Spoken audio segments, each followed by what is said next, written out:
Story 1. It was Christmas Eve of 1998. Normally, my family would go to my cousin's house for a party, but this year, my mom had to get some last-minute Christmas shopping in, so we skipped the party and went straight to the local mall. Let me start by telling you that we were not the only last-minute shoppers there that night. The mall was totally packed. There were lines at every counter, there was Christmas music playing on the speakers, and there was a truly jovial feeling in the air.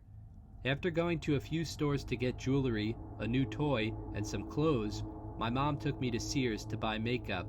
For those of you who don't know or remember, makeup stores have those big tall chairs that you can sit in and feel like a king.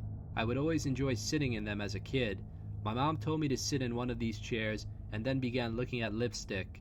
The saleswoman eventually motioned my mom to a counter a few yards away from me, and my mom glanced over at me, told me to stay put, and walked to the other counter. After a few minutes of sitting there, I began to get bored. I saw that the sports store a few stores down was selling autographed Derek Jeter baseballs, so I got off the chair and walked towards the other store. After glancing at the signed baseball through the window, someone tapped me on my shoulder. It was a short little elf. He was dressed in all green and had one of those famous elf caps on. "Hey, little boy, I see you're enjoying that baseball. If you come with me, I'll take you to Santa. If you ask him nicely, he might get it for you," the elf mumbled with a clever smile. Being a 6-year-old boy, I excitedly agreed, and the elf grabbed my hand and began motioning me to the mall's exit. The elf was walking very fast for some reason, and I knew that Santa was stationed at the center of the mall, which was in the opposite direction from which we were walking. "Mr. Elf, isn't Santa that way?" I asked. "No, little boy, he is right near my car out there, but we must hurry before Santa leaves and you don't get that nice baseball." The elf suddenly began jogging and jerked my arm forward. Likewise, I started jogging too. I didn't want to miss Santa. The elf unlocked his old pickup truck. He motioned for me to get into the trunk. I know, it was weird, but he told me there was no room in the back seat and we had to drive a few minutes to get to Santa. As I was about to get into the trunk, I heard my mother frantically scream in the distance. The elf shoved me to the ground and got into his truck before speeding off.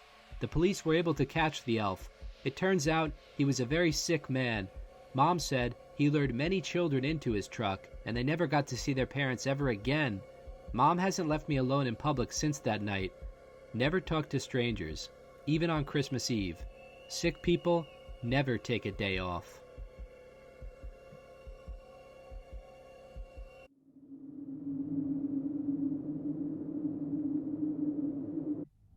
Story 2.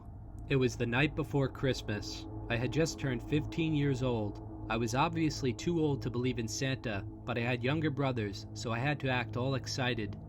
We had our entire family over for Christmas Eve dinner and watched It's a Wonderful Life together. It was getting late, and my parents and siblings had all gone to bed. I was sitting in the den downstairs and watching TV.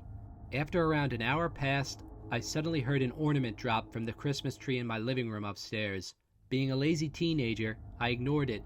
After sleeping for about 10 minutes, I heard another ornament fall upstairs. Now I was starting to get a little creeped out. I grabbed my baseball bat and slowly walked up the stairs. As I reached the second floor, my heart sank. There were 2 large men dressed in ski masks standing in my living room. They were loading all of our Christmas gifts into a big bag. In shock, I muttered, "Oh my God." The men jolted their heads up and stared at me. One man put his finger to his lips, motioning for me to be quiet, and the other one raised a crowbar in a threatening gesture. Now I know I had a baseball bat, and I could have fought them, but I was just a kid, and I was simply too scared to move. The men quickly finished packing up the rest of our gifts and left through a window in my living room. I quickly ran to my parents' room and told them that we had been robbed. We called the police and they canvassed the area. They never found the men.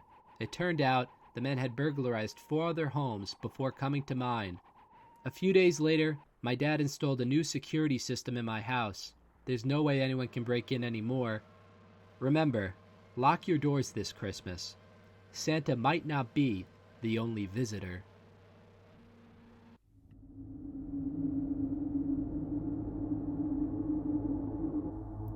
Story 3.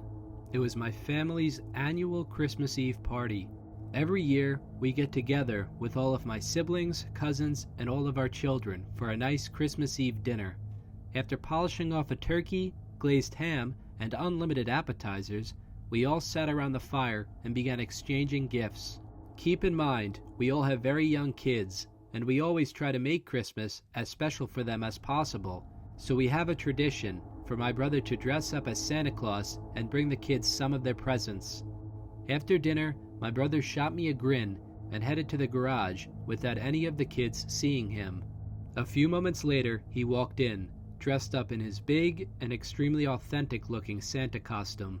He had the big red suit, the big boots, and even a large beard covering his entire face. As always, the kids went wild. They all sat on his lap and told him what they wanted for Christmas. He nodded his head up and down to every request. A few moments later, I took him aside and asked him where were all the gifts. My brother didn't seem to understand me. He just kept nodding his head up and down, as if on autopilot. After questioning him a few more times without getting any real response, my brother suddenly walked through the front door. My stomach sank as I quickly realized that this Santa was not my brother. I ran towards the kids to shield them from this man. The man in the Santa suit slowly started backing away before sprinting out the back door. My brother and I ran after him and tackled him to the ground in the front yard.